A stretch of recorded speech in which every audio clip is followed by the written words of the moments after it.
Today we have a very special guest, David Sirota. You probably know him as co-writer of the Academy Award-nominated film Don't Look Up. What you might not know is that he was also co-writer and host of an Audible podcast series. It's called Meltdown. That came out in October of last year, and if you haven't heard it, I highly recommend you check it out. The podcast traces a direct line between the 2008 financial crisis and the right-wing populist backlash of Donald Trump and his friends.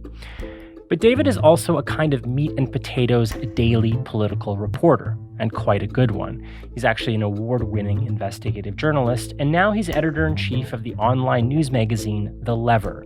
That was formerly called The Daily Poster. Before that, he was a former Bernie speechwriter. So basically, David is a lefty journalist. He's not too bothered by stodgy understandings of objectivity. He is more about moral and political clarity. Now, that's not too unusual, at least not for this show. We've had lots of people like that on Darts and Letters. But what is unusual about David is just how wildly popular he's become doing his work. And it's in large part because of this jump into long-form narrative. And by that I mean Meltdown and Don't Look Up. So I wanted to learn more about his process, about bringing his political ideas into these new mediums and these new forms of storytelling. And these stories also have some very dartsy stuff. And by that I mean they are about the politics of knowledge and expertise. They're stories about what we know, how we know it, and why we often just ignore it, why we don't look up. Meltdown has some similar themes, but a little different. It's more a story of the myopia of technocrats. This is a story of Obama-era reformers who decided to basically accommodate Wall Street after 2008. To them, their little tweaks seemed like the wise and responsible things to do. But in reality, they weren't nearly enough, and at the end of the day, they couldn't have been dumber because they totally misunderstood the politics of the moment. And now we are living with the consequences of their decisions. So today on Darts and Letters, David Sirota. But first, a quick message.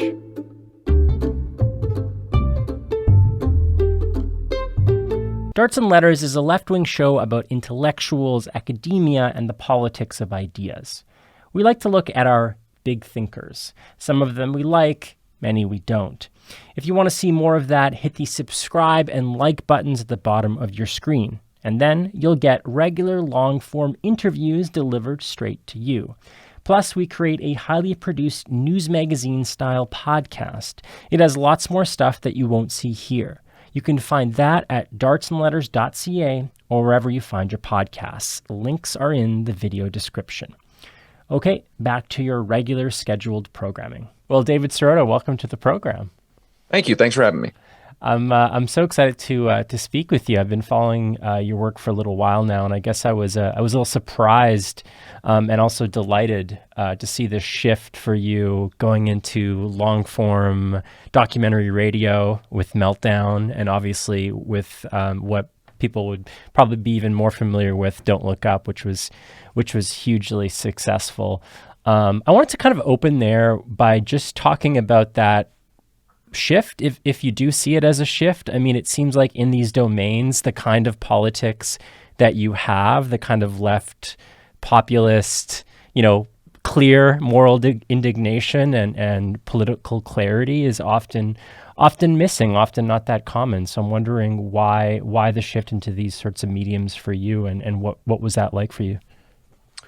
Well, I think that certainly story is a big part of this. I mean, humans have learned over thousands of years to respond to storytelling, and obviously Don't Look Up is one allegory. It's a metaphor. It's a story. And so a lot of the work that I do is reporting, and those are stories too, but they're not necessarily narrative, dramatic stories. They're recitations of facts that have been uncovered. So I really enjoyed getting into how to take something important and turn it into a story that millions and millions of people could connect to. And I think obviously the success of the project, the amount of interest that it generated proved the success, I think, of storytelling and hopefully good storytelling. I think our movie was good storytelling. Or I'd like to believe it is. I mean, it's generated quite a reaction. Some people love it, some people hate it. But I really think, some people have asked me, well, is this a deviation from your work as a journalist? And my work in politics and in journalism, and now with this film, I mean, I don't see it as a deviation. I see it as all one trajectory, one set of work projects that are designed to question the status quo, question the powerful forces that I think have created the problems in our world. I remember a long time ago watching an interview with David Simon when he was describing, his own daily reporting, which just time and time again would show the futility of the drug war, but it didn't seem to resonate. Even in his own paper, there'd be the occasional editorial, and then you make a TV show, and suddenly, sort of everyone's paying attention. I'm wondering if you thought about him or other comparables, or are there other kind of more, I guess, sort of meat and potatoes journalists that you saw that made these kinds of jumps? Or I guess if it is even a jump, you said maybe it's more of a continuum, but still. Yeah, I mean, I think that's David Simon's a great example. Somebody who was a workaday journalist who then took the knowledge from his journalism and turned it into great cultural products that had a far bigger audience. But I don't think that takes away from his journalism or anybody else's journalism. I just think they're two different kinds of things. I mean, certainly, I was reading about, for instance, last night, I just happened to be reading about the journalist who wrote the movie The Candidate, the old classic movie about politics with Robert Redford. So there is a tradition of journalists dabbling in or using their expertise in cultural products, and I think there's nothing wrong with that. I think it's actually a good thing. And when it works well, it can work really well. So I'm not saying I'm walking in their footsteps, but I think there is that trajectory. And it doesn't mean that you can't go back to journalism. I mean, I still am a workaday journalist running a news organization, and people have asked, are you going to be doing more movies, more TV shows, and stuff like that? And maybe yes, maybe no. I'm not sure. But the reason why it doesn't necessarily bother me that I'm not sure is because to me, again, it goes back to it.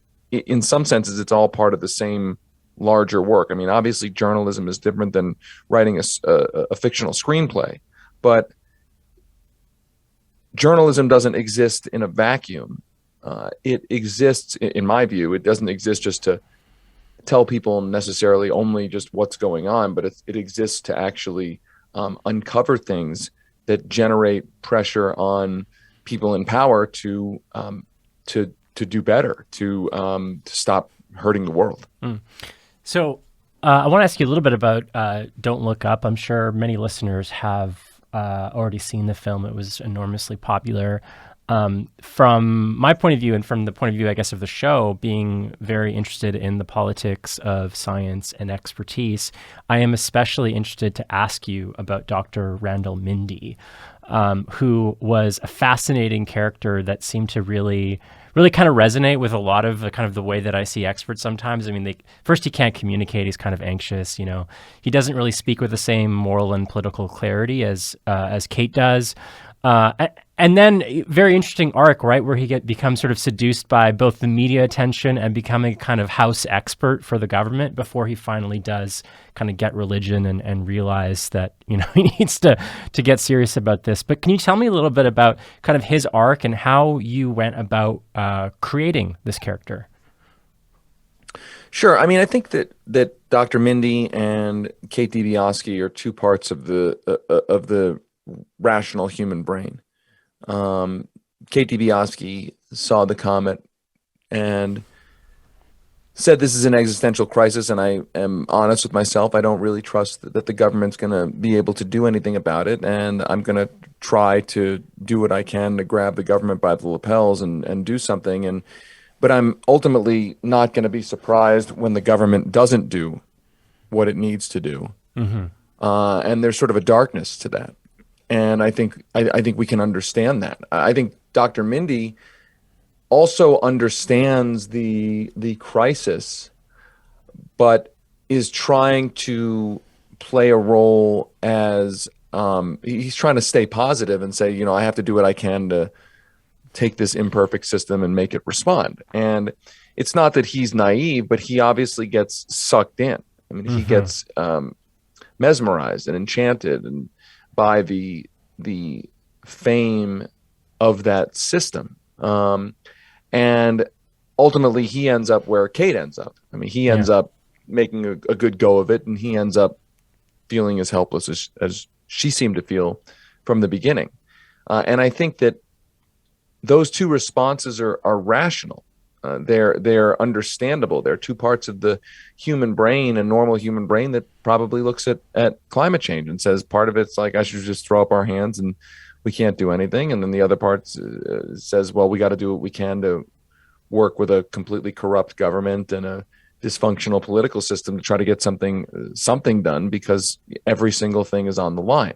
And I think the dichotomy between them is entirely human and normal. And I also think him getting sucked into that system of fame and celebrity is also understandable. Mm. It doesn't make, in my view, it doesn't make him any less of a person. It actually makes him a human. I mean, that the system of enticement and wealth and celebrity is a very enticing system that seizes on people's vanity, seizes on people's narcissism, seizes on people's need for approbation, and it's very enticing. Mm. And I mean, he ultimately ends up seeing it for what it is. But I think part of the movie is about showing how pernicious that system is, and I think you see that through the experience of Dr. Mindy. Yeah, absolutely. I mean, and it's an allegory, obviously. So this isn't sort of a one-to-one thing. We can't map every event of your movie onto the world in which we live. But I'm still curious to ask you if you had kind of comparables in mind when you were crafting Dr. Mindy. Are there scientists that you've seen follow similar trajectories, or maybe even just get stuck in that earlier phase of being sort of seduced by being the famous house expert? Yeah, I mean, I don't know if I would say that there's a scientist, but I know that there are people in politics Hmm. who it's not exactly selling out, but who can get compromised and who can lose their sense of what it's all about by being at a higher and higher level of prestige and stature. And I've seen that happen. It's not a particularly pleasant thing to watch, but the point is that I don't think it's just scientists. I think Hmm. it's the way the political and media system works, that there's more access and benefits and stature and riches if you go along to get along. And I think the other part about this is that the going along to get along is designed to not make you feel like you're corrupt or selling out or anything like that. That the system is so um, pernicious that it convinces you you're doing the right thing by doing Hmm. that. That Randall Mindy is convinced that he's doing the right thing for much of the movie by working with the president rather than going outside of the system and sounding the alarm on the dysfunctional White House. Hmm. He's convinced he's doing the right thing. He's not doing it saying I'm selling out. He's not doing it thinking that he's doing the wrong thing. He really thinks morally he's doing the right thing, and in some senses maybe he is. because you have to try to work with, in a situation, in a crisis, you got to try to work with everybody to get to a solution. So I think that phenomenon is real throughout our politics and our media. Mm. But he has his kind of I'm mad as hell and I'm not going to take it anymore moment. So is that something that you feel like, we're at a state now where the kind of respectable experts should basically sound like that? Yeah, I mean, I think it's kind of amazing that we haven't seen more folks yet behave like that. Yeah. I think it really raises the question of where is the breaking point? I mean, and whether it's climate or whether it's the pandemic or whether it's just a completely corrupt government, when it comes to other major crises like the healthcare crisis and the like, that the political system in the United States is still such that whistleblowers are a very, very, very rare thing. Mm-hmm. That people speaking out, people near power speaking out, is such a rare thing. And in some senses, that's strange considering the intensity of the crises we face. I mean, a generation ago or 2 generations ago, you saw people like Daniel Ellsberg, who was inside the halls of power, who sounded a huge alarm about the Vietnam War. And once in a while, you'll get a whistleblower like that now. But considering the intensity of the crises we face, it's somewhat surprising we haven't seen more. Mm-hmm. I know I saw the EPA administrator, or the White House environmental advisor is leaving her job, and at one level, I was looking forward to seeing her speak out about the fact that Joe Biden has increased fossil fuel drilling on federal lands to levels that even are beyond what Trump was doing, and maybe she was going to speak out and kind of try to sound an alarm about this, but that hasn't happened. Mm-hmm. And so again, I'm sort of surprised. In some ways, I'm sort of surprised that we haven't reached that tipping point yet, where there's been a critical mass of people willing to kind of break the norms and speak out. Yeah, I share that surprise. I feel that if I were devoting my entire life to, a green energy transition or something, I was a climate sort of policy person, and you keep saying, okay, this is what we need to do, this is what we need to do, this is what we need to do, and no matter how many times you say it, you get ignored. I feel like I would just kind of lose my mind. Like it seems like almost the rational thing to do is just to start screaming, but it doesn't happen enough, or at all, really.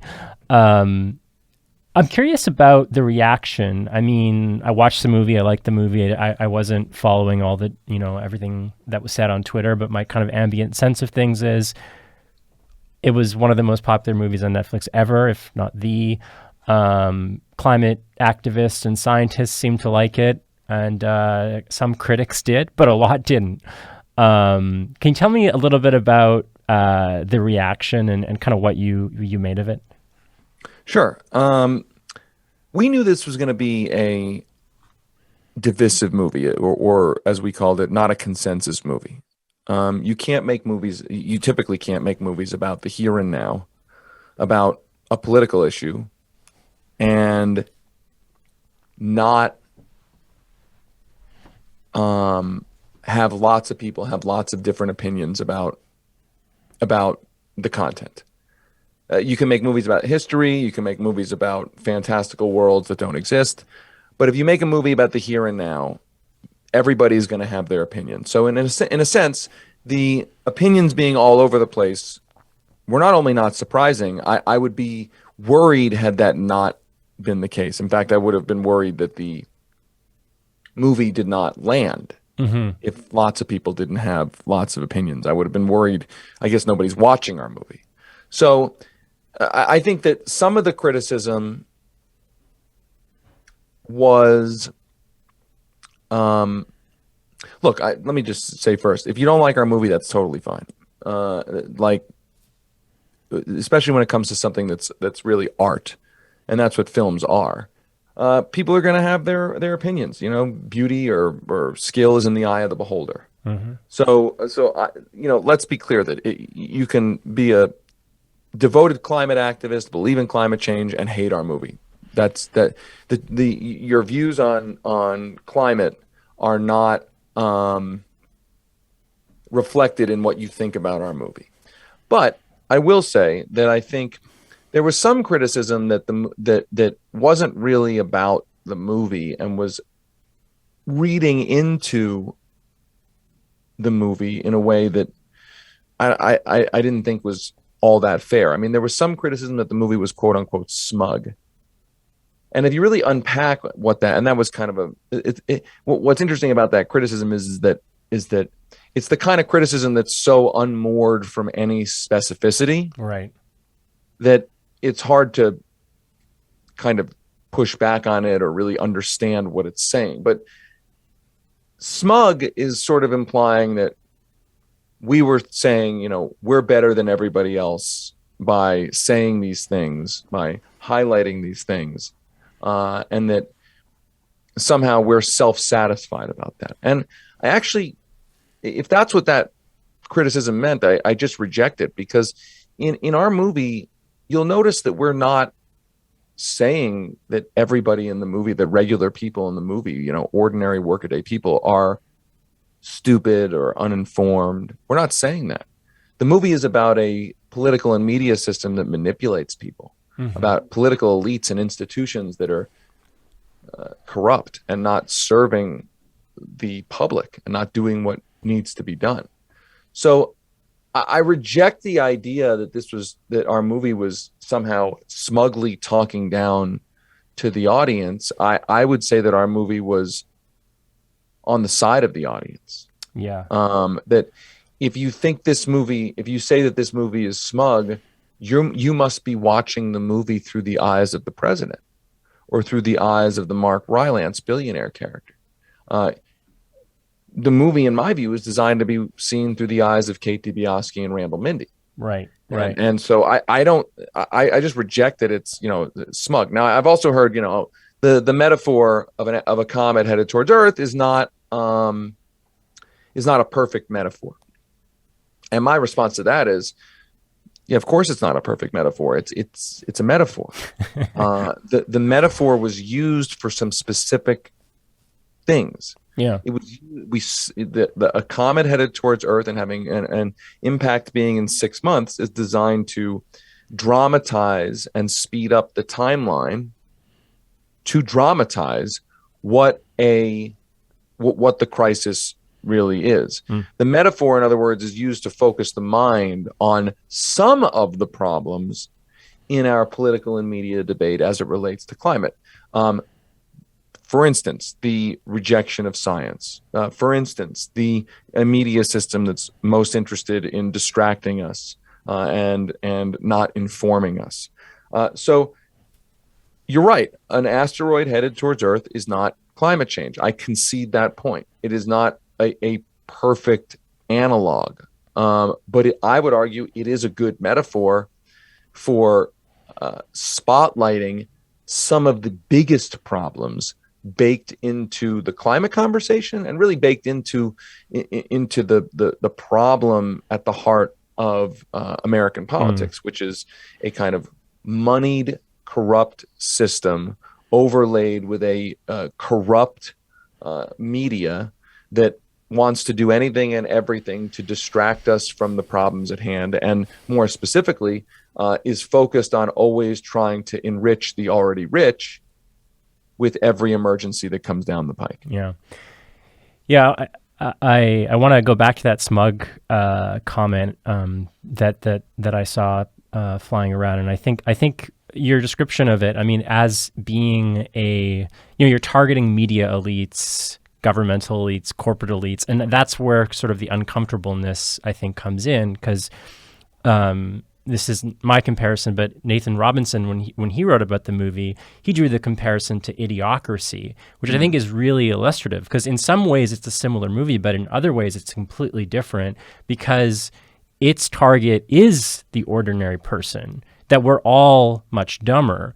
And you can charge that movie for being heavy-handed and et cetera, things that people have said about your movie. But in the Trump era, it's been interesting to see how that movie has gotten a lot of sort of critical reappraisal, and all these pieces on places like Slate, et cetera, about how it's this prescient thing because it's revealing all these things about our politics, but it's revealing things about ordinary people, or it's claiming to. Whereas yours, that's not the target, and I think that's really the really big dividing line, at least from my point of view. I totally agree. I think, and I love Idiocracy. So it's not to denigrate Idiocracy, but I do think the critique is different. Ours is, I think, a systemic critique, a critique of the system as a whole and how the system creates bad outcomes, and for really venal reasons. It's not random that the government in our movie behaves the way it does. It's a logical outgrowth of a completely corrupt system. And I think that, frankly, if you feel vested in that system, if you're somebody in corporate media, if you're somebody in American politics and the like, my guess is you didn't love this movie, because this movie is putting a mirror up to you. And look, that's good. I would be worried if the political establishment loved our movie. I mean, I really would. I said that at the beginning before it ever came out. If the political elite and the media elite love our movie, it's going to be a reflection of the fact that we didn't hit hard enough. And I think we did hit hard enough. And that criticism comes with the territory. And some of the criticism was ad hominem about me, about Adam McKay personally.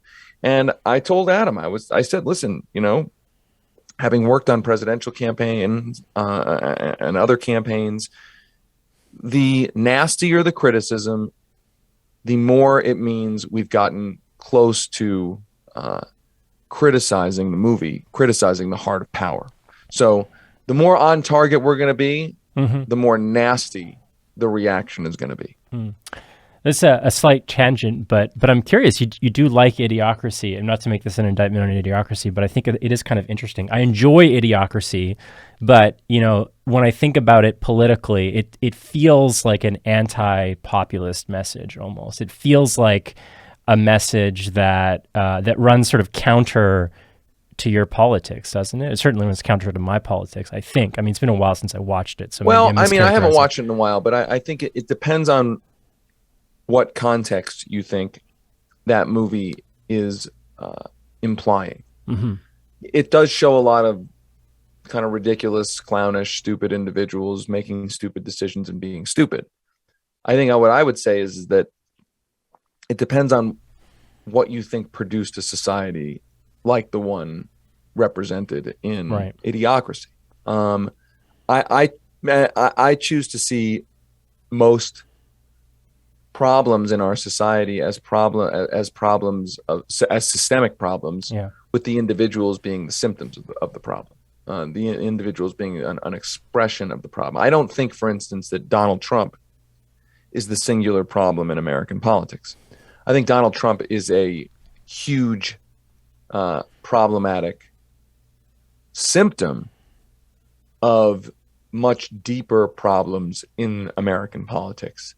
And so, I think liberals in particular comfort themselves by saying, Donald Trump is just this singular anomaly and he's created all these problems. And I reject that. I mean, I can't stand Donald Trump. I think he's a threat to lots of the things that I care about. But I also think that he is somebody who seized an opportunity that was created for him. And that the opportunity that was created for him was created in the aftermath of the financial crisis by the Democrats not adequately responding to that crisis by helping people. That created an opportunity for a corrupt opportunist like him to seize power. Mm-hmm. So again, it's a more systemic analysis. So as it relates to Idiocracy, it just depends on what you think originally created that world that you're seeing on the screen. Mm-hmm. It's a convenient transition because I wanted to ask you about Meltdown, which maybe less people have listened to it than have watched Don't Look Up, but I certainly recommend people listen to it. I found it fascinating for a number of reasons. One thing, it makes this connection between the politics of Donald Trump, the politics of 2016, and 2008 and the Meltdown. And if I have one critique of it, it's not really a critique, but it's that we needed to hear this about, I don't know, at least 2016, at least, you know what I mean? Even before that, if we could, because it felt like we spent so much time hand-wringing about whether or not everyone is a racist, whether or not this is Russian disinformation. And, your podcast makes this really great intervention. It says, no, look at the problem sort of hitting you in the face. But like I said, I wish it came a little bit sooner. So I'm just kind of curious about how it came about and why you decided to make it when you did. Yeah, I agree. It certainly should have been part of the discussion in 2016. I think Bernie Sanders, when he ran in the primary, and his discussion of speeches to Goldman Sachs, Hillary Clinton's speeches. I mean, I think that was touching on it in some ways, but it wasn't as explicit certainly as our podcast.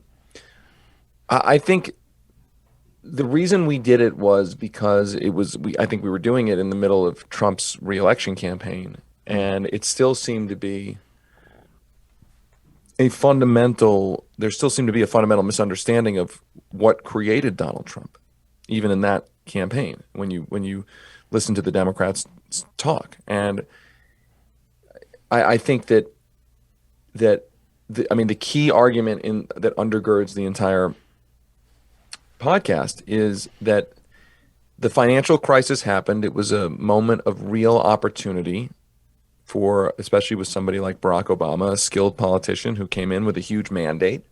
He had raised expectations, and that in squandering that opportunity by making deliberate decisions to throw in with his Wall Street donors,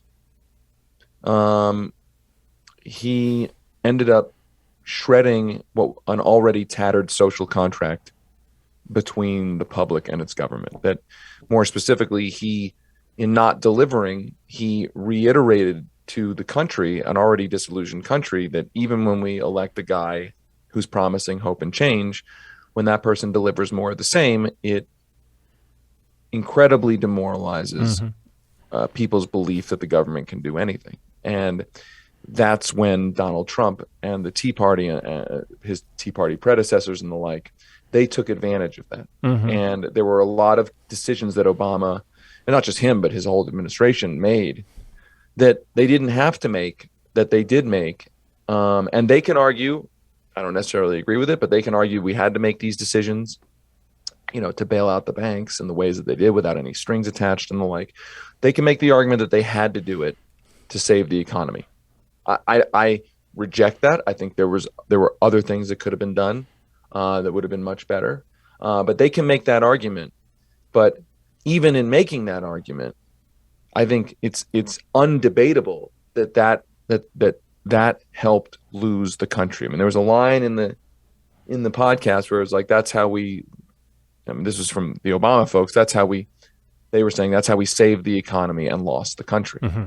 And I personally don't think there had to be an either or choice. I don't think it's you either save the country, save the economy and lose the country. I think there was a way to do both. Yeah, they saw everything in kind of technocratic terms, but right. Always failed to take the kind of political win when it was presented to them. Maybe they just didn't want to take it. I'm curious about. I think it would have required more outside the box thinking and not just creativity, but I think more courage to take on the real powers that be. Ultimately, the Obama presidency, I think, ended up basically propping up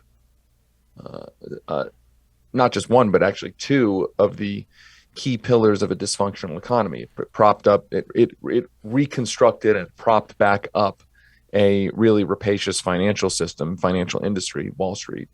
And then separately, the healthcare reforms propped up rather than created a new, it propped up health insurance companies and drug companies in ways that made sure that they never had to change or sacrifice much of anything. In fact, it politically fortified their power. And I think potentially set back the movement for something like Medicare for all. Yeah. I think people sometimes forget what Obama's first campaign was like. I mean, the hopey changey stuff, which was kind of vague and generic, but there was like a lot of genuinely kind of like populist firebrand rhetoric around bonuses and Wall Street and et cetera, that captured people's imagination. And a lot of people in the podcast talk about being inspired by that. But then also in the podcast, you have an interview with Obama when he was a junior senator from Illinois, and it becomes very clear that he's a politically mild-mannered sort of reformer and technocrat. So I'm wondering if you could talk to me a little bit about that trajectory, if it even is a trajectory, if he was always sort of like that, or at the time, in 2008, did you have any kind of optimism that he had more of a kind of FDR-style politics that we might see? Well, I don't believe in politicians in the sense of I don't believe that politicians are singular forces that, I mean, they have belief systems, but I don't really believe that their personal belief systems are necessarily the most salient force in relation to what they're going to actually do. I think that I had hopes for Obama, not because, because he was a good speaker and the like. I had hopes for Obama because I thought that he saw an opportunity, a political opportunity in delivering real change for people. And I think when you look at his career specifically, I mean, he was a guy who was, he ran in a primary for Congress and was kind of a populist candidate because that was a path he decided that gave him the best chance to win. He did that in the Senate race also. He was talking about being for single-payer health care in that campaign. Then once he gets in power and he's the incumbent, he is much more moderate, much more respectful of the system and of norms. Then he runs for president against a kind of de facto incumbent, Hillary Clinton, and he's the populist candidate. I guess what I'm saying is that he reflected what he saw as his political opportunity. And I had hopes for him only in the sense when he was elected president, I had hopes only in the sense that he would continue to see his opportunity, not regardless of what he, how passionately he believed it in his own mind, but that he would see his opportunity in delivering on an FDR program, a kind of FDR program that he had been promising on that campaign. Yeah. So I wasn't naive about it, but I guess I was, and I guess I wasn't surprised when that didn't happen, but I was disappointed in the sense that there really was that opportunity. I think history could have gone in a much different direction. For instance, I don't think the Democrats had to lose Congress since 2010. I think if he had really passed real structural reforms that had helped people's lives, I think I could have been a totally different situation. I mean, he presided over the largest losses of Democratic seats up and down the ballot of any president in modern history. I don't think that had to happen, but I think part of that is a reflection of the fact that people didn't feel that things fundamentally changed. Yeah. A word that comes up in the podcast is disillusionment or disenchantment, maybe both. And I'm curious about how direct we can sort of draw that causal line between hope for Obama to disillusionment to voting for Trump. There are a couple moments when the line is explicit. I think, I can't remember which interviewee says 202 counties, I think, right. Flip from Obama to Trump. And one of the most surprising moments, I think, you you profile a campaigner that is exposing sort of mortgage default fraud. Those are the kind of robo things. And she talks about how people within her movement, seeing that level of financial fraud, some of them then go on to thinking about election fraud as a thing. So that really stuck out to me. But I'm just curious, in a general sense or in a global sense, how direct do you see those two things? I think that it goes back to this idea of the social contract, which is that people's basic trust in institutions. And I'm a trust but verify kind of person. So I get that. And as a journalist, that's how I feel. But so I think that I'm not saying people need to have blind trust in the government and governmental agencies and the like.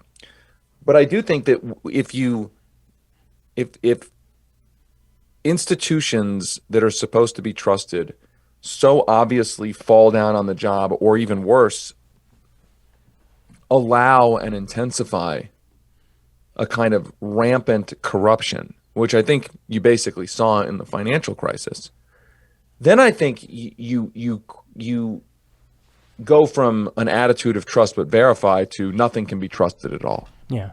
And that really is the meltdown. That's what we talk about when we talk about the meltdown. The meltdown was not the financial crisis. The meltdown was the meltdown of the social contract between the public and the government governing in its name.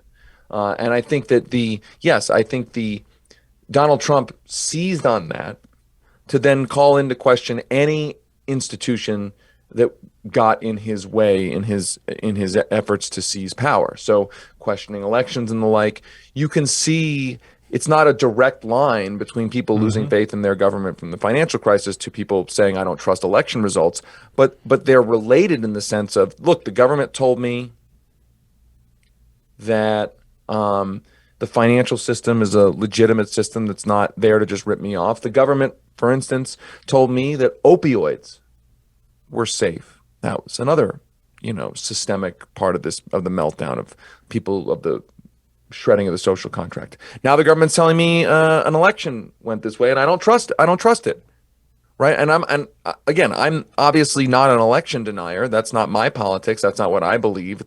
But you have to be willing to understand the roots of the distrust and understand that when that distrust is created, there are going to be very bad faith opportunists who will come along and try to use that distrust for their own ends. And we could say the same things about the media establishment or the scientific establishment, where in both domains we're seeing lots of hand-wringing about crises of trust, but not ever really sort of going back to these sort of what causes it. Are there understandable reasons for it?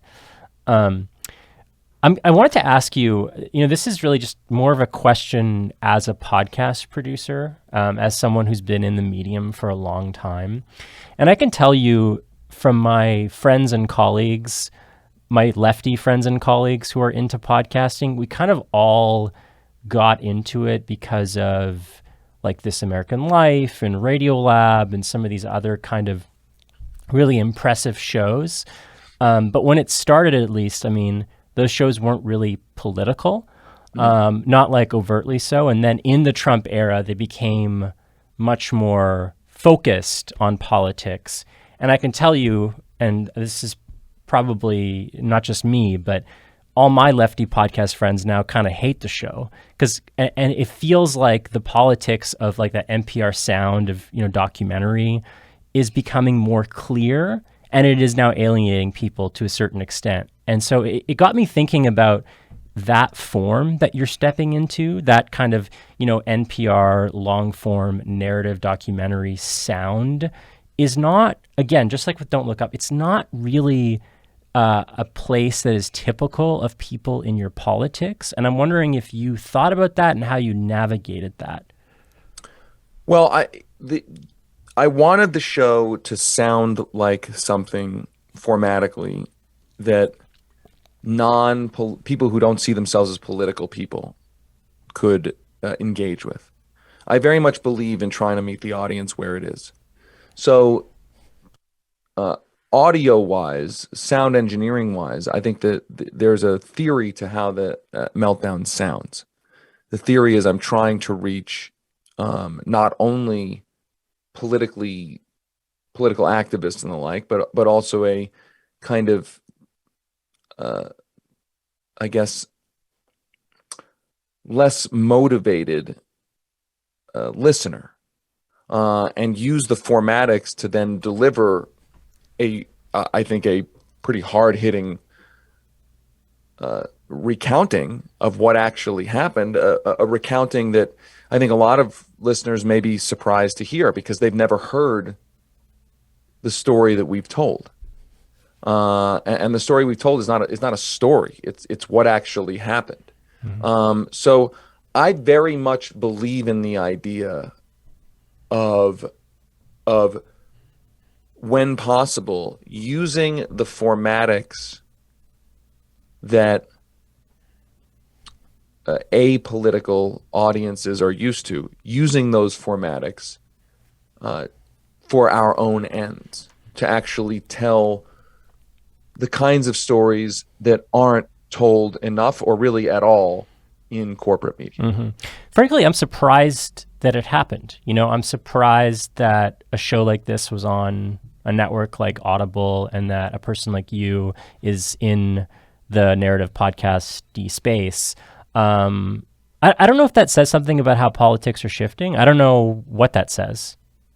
Yeah, I was surprised too. I mean, I was surprised that they were going to let us do this podcast, and I mean, pleasantly surprised, and they let us do the podcast, the series that we wanted to do. So I was pleasantly surprised by it. It was a real success, and I think ultimately, one thing I in a capitalist system I can say is, if you can be successful, that's the first thing that that space will at least respond to.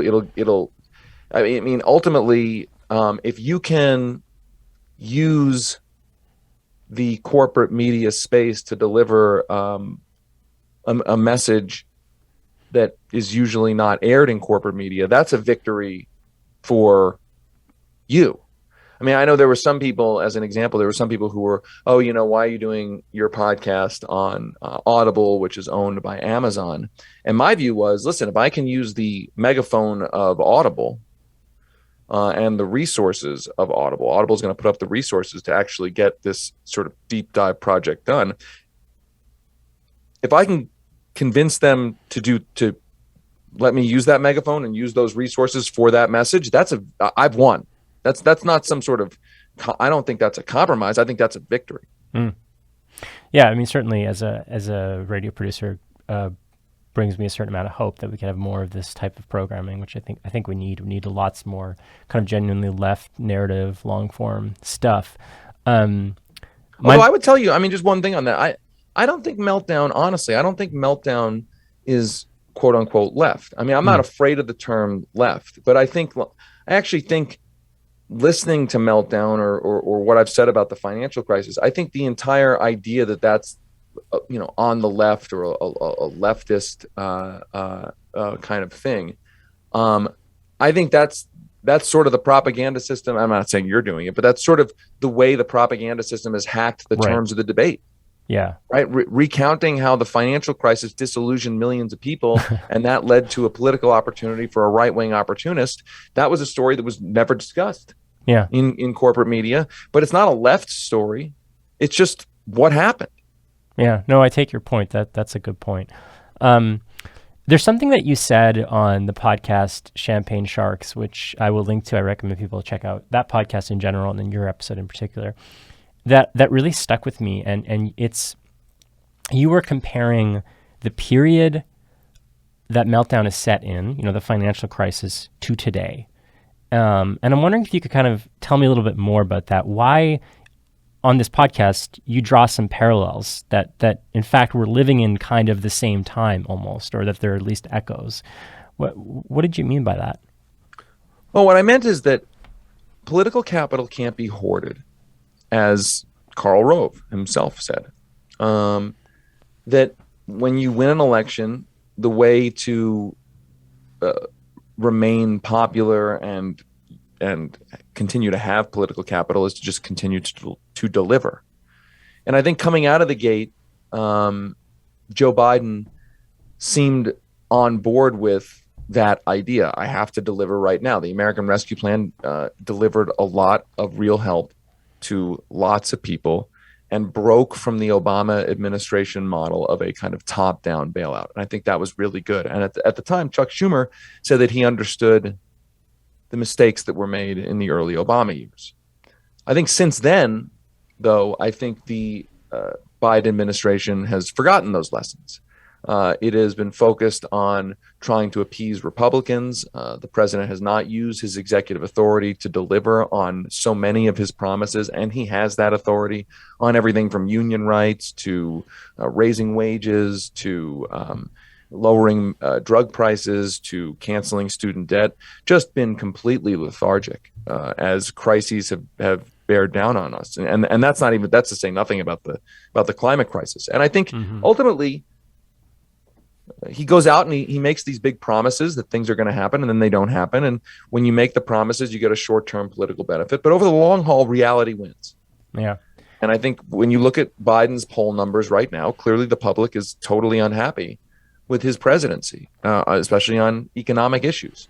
And I think that has to do with the fact that even if there are good, every now and again, good macroeconomic numbers, although we've just seen some bad ones about GDP growth, but even when there are good macroeconomic numbers, if you're not solving the problems that people are experiencing in their day-to-day lives, higher healthcare costs, higher costs for basic necessities, housing costs, food costs, energy costs, if you're not solving those problems, if you're not alleviating those stresses, if you're not materially improving the lives of non-rich people, and you are primarily trying to preserve a status quo that non-rich people don't like, then you're not going to be in power very long. And your donors may be happy for a while, but it's not going to be good for your party. And ultimately, it's going to create opportunities for right-wing strongmen to come in and say they've got the solution. I mean, that Donald Trump comment where he said, I'm the only one who can fix it. I'm paraphrasing here. That's exactly what